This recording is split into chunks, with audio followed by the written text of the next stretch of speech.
എൻ്റെ ഒരു long solo ട്രിപ്പിൻ്റെ വിശേഷങ്ങളാണ് അടുത്ത കുറച്ച് വീഡിയോസിൽ പറയാൻ പോകുന്നത്. ഞാനിപ്പോൾ ഉള്ളത് ബാംഗ്ലൂർ എയർപോർട്ടിലാണ്. ഓൾറെഡി സെക്യൂരിറ്റി ചെക്കിങ്ങൊക്കെ കഴിഞ്ഞു. ഇനിയിപ്പോൾ ഗേറ്റിലേക്ക് പോയിക്കൊണ്ടിരിക്കുകയാണ്. എവിടെയാണ് പോകുന്നതെന്ന് പറഞ്ഞില്ലല്ലോ, അത് വഴിയേ പറയാം. ഞാനിപ്പോൾ ടിക്കറ്റ് എടുത്തിരിക്കുന്നത് ചണ്ഡീഗഡിലേക്കാണ്. ലേറ്റ് നൈറ്റാണ് എൻ്റെ ഫ്ലൈറ്റ് ടൈം.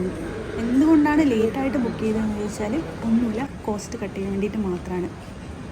സോളോ ട്രിപ്പിൽ ഏറ്റവും കൂടുതൽ ശ്രദ്ധിക്കുന്നൊരു കാര്യം എന്താണെന്ന് വെച്ചാൽ ബഡ്ജറ്റാണ്. മാക്സിമം എവിടെയൊക്കെ കോസ്റ്റ് കട്ട് ചെയ്യാൻ പറ്റുന്നോ അവിടെയൊക്കെ ഞാൻ കോസ്റ്റ് കട്ട് ചെയ്യുന്നുണ്ട്. അപ്പോൾ അതിൻ്റെ ഒരു മെയിൻ ഉദാഹരണമാണ് ഈ ലേറ്റ് നൈറ്റ് ഫ്ലൈറ്റ്. അപ്പോൾ ലേറ്റ് നൈറ്റ് ഫ്ലൈറ്റ് ബുക്ക് ചെയ്യുമ്പോൾ നല്ല ചാർജ് കുറച്ച് കുറവായിരിക്കും കമ്പാരിറ്റീവ്ലി. ആക്ച്വലി എൻ്റെ ഈ ഒരു ഫ്ലൈറ്റ് ലേറ്റ് നൈറ്റ് അല്ല, ഏർലി മോർണിംഗ് ആണ്. 5 മണിക്കങ്ങാണ്ടായിരുന്നു ഫ്ലൈറ്റ്. അപ്പോൾ അത് വീണ്ടും ലേറ്റായിട്ട് ഒരു 6 മണിക്ക് അങ്ങനെയാണ് വന്നത്. പിന്നെ ഇലക്ട്രോണിക് സിറ്റിയിൽ നിന്ന് ദേവനഹള്ളി എയർപോർട്ടിലേക്ക് എത്താനും ഒരു 2-3 മണിക്കൂർ എടുത്തു. അപ്പം അങ്ങനെ പരിപാടികളൊക്കെ കഴിഞ്ഞ് നേരെ ഫ്ലൈറ്റിലേക്ക് ബോർഡ് ചെയ്യാൻ പോവാണ്. ഫ്ലൈറ്റിൽ ബോർഡ് ചെയ്തതിന് ശേഷമുള്ള ഒരു 2-3 മണിക്കൂർ ഞാൻ നന്നായിട്ട് കിടന്നുറങ്ങി.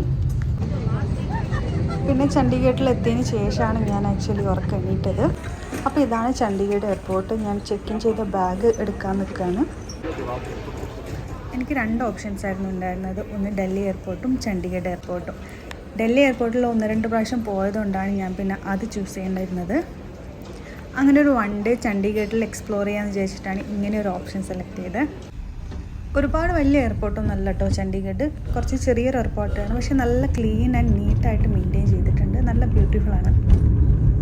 അപ്പോൾ എയർപോർട്ടിന് പുറത്തുള്ള സ്ഥലം നോക്കിയാലും നല്ല ക്ലീൻ ആൻഡ് ബ്യൂട്ടിഫുള്ളായിട്ട് മെയിൻറ്റെയിൻ ചെയ്തിട്ടുണ്ട്. അപ്പോൾ ചണ്ഡീഗഡിൽ എക്സ്പ്ലോർ ചെയ്ത സ്ഥലങ്ങളൊക്കെ അടുത്ത വീഡിയോയിൽ കാണിച്ചു തരാം. അപ്പോൾ ഈ ഒരു വീഡിയോ ഇഷ്ടമായെങ്കിൽ ലൈക്ക് ചെയ്യാനും അതേപോലെ ചാനൽ സബ്സ്ക്രൈബ് ചെയ്യാനും മറക്കല്ലേ. ടാറ്റാ.